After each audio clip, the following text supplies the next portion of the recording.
Glory to Jesus Christ. Welcome back. You are listening to The Voice of Reason. And today you are having a very, very special treat because I am here once again, joined by none other than the legend, Father Chris Zuger. Father Chris, how are you? Good. You good? I'm not a legend, but I'm all no, right. trust me, you're a legend. That's what everyone online says about you, Father, that you are a legend. And of course, we are here in the beautiful Our Lady of Perpetual Help Byzantine Catholic Church. And I have a treat for you guys because so many of you send me messages, DMing me, asking me in comments, asking me about book recommendations. All of you guys want great books to read, and so many of you ask me about what book to start with, where to read. Well, I have quite a handful of books that you all need to read. If you love the church, if you love history, if you love church history, world history, I have books for you guys that you all need to read. These are amazing. This is essential reading because they were written by none other than the legend himself, Father Chris Zuger. And we're going to start off with the first book that Father Chris wrote. This is The Forgotten, right? So Father, please tell us about this book right here. So The Forgotten is my first big book, and it's from 2001 from Syracuse University Press. You can find it on Amazon and Barnes & Noble.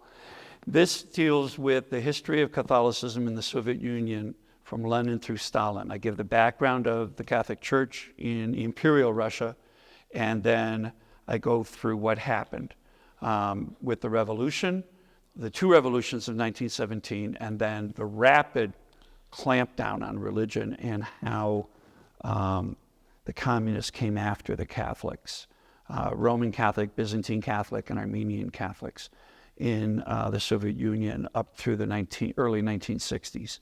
So I wrote this because it's very little known. And people had an attitude of the Soviet Union ended, and so everything's fine. And they just neglected the martyrdoms and the heroic suffering and the heroic witness people gave. So, and I did a lot of research for this one. Well, for all of my books, I do a lot of research. But this was my first really big history book. So, still in print. You can still get it. I've got a fourth book that I hope to finish and publish this year that we'll talk about in a little bit coming out. That goes in, that builds on this one. But there's a lot of good material in here. Yes, it is. And this is your first book. Yep. The second book that you wrote would be this one right here, Finding a Hidden Church. So Father, tell the audience about this book. So Finding a Hidden Church, I wrote this after taking trips into the former Soviet Union and the communist bloc. This one is focused specifically on the underground church in the Transcarpathian district of Ukraine, which was also the diocese or the eparchy of Mukachevo. And I interviewed priests who had been in the Gulag, and priests and their wives and their children who had suffered, and lay people who suffered, and people who knew Blessed Theodore Ramsha, who was executed in 1947, Blessed Petro Oros. I was at the site of his execution where he was shot in 1953. These interviews are throughout the book, and I guess the best compliment I got on this book was when I went back after it was published, and a priest said to me, "You actually listened to us." And I stayed in their houses. I lived, with people. It was really, every trip was very powerful emotionally and spiritually.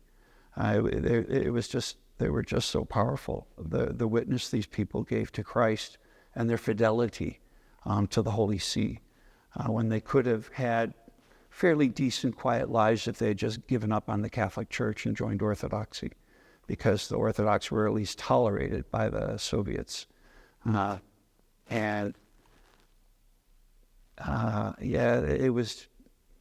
were very inspiring.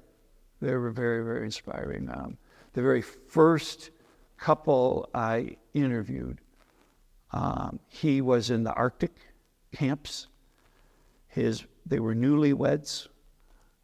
She was pregnant, and when he was arrested, and they talked to me very calmly about how she was beaten in front of him to make him break with the Pope. And she told him while they were beating her around her stomach and threatening to kill the baby that she told him, don't sign. God will take care of us. So every trip was like that with these people. I was with the last survivor of the attack on Blessed Theodore Ramja. I interviewed him. Priests that were ordained in the underground. I interviewed them. A bishop ordained in the underground. They were phenomenal people. So, I mean, in The Forgotten is the history of what happened. This is really personal, how people, what they had to do to stay Catholic, and focus on their faith, and how brave they were. Wow. Yeah. I came back. One of my sisters said that every time I came back, I was more intensely Catholic than I was before I went. And I was dragged out at gunpoint of a car filled with priests, and they were yelling at me. The guards were yelling at me that I was a spy from the United States and that I was conducting espionage on I was traveling with a forged passport. And they threw me out of the country, and there were people there still in the early 2000s who did not want this history told. So a lot went on with writing this book. Father Chris, you're such a gangster. I wasn't a gangster. I was scared. That's amazing. I was scared. But I was also very calm. I just figured somehow God was going to take care of us, and he did. And they let me get back in the car and leave. But it was scary. I had guns drawn on me twice while I was doing the research for this book.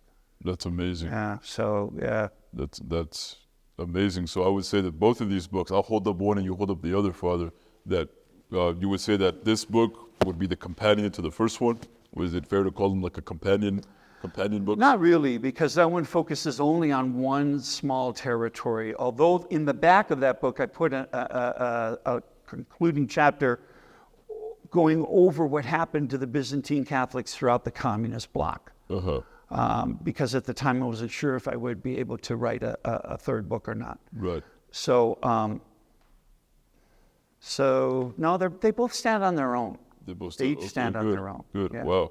Well, that's good. Both of these. Everyone get both of these because the stories in both of these books are just, like Father Chris just said, in doing his research for this book, he was more intensely Catholic. After doing his research on what he learned, reading these books will make anybody more intensely Catholic when you read about and learn about what people at that time in that region of the world had to endure just to be Catholic. It gives you a perspective that you don't have now, and it'll give you appreciation that will stay with you for the rest of your life when you read these books. So, Father, you eventually did write a third book. I did. And this book is huge. Well, we can call your magnum opus because it's actually not just one. It is right here. We have 2 volumes. 2 volumes. You have 2 big tomes right here, Father. This is Looking to Tomorrow, The History and Mission of the Byzantine Catholic Church, Volume 1 and Volume 2, and these are huge. Father, you hold one and I'll hold the other. You hold Volume 1, I'll hold Volume 2. This right here is your magnum opus right here, 2 volumes. Tell us about this work. Oh, this was over 10 years of work. Wow. In multiple languages, doing research in lots of languages, in Croatian, Czech, Ukrainian, Hungarian, Slovak, as well as English, German, and Italian. So it was a lot of work. It was interviews again that I did in Europe, in Eastern Europe, and also interviews I did in the United States.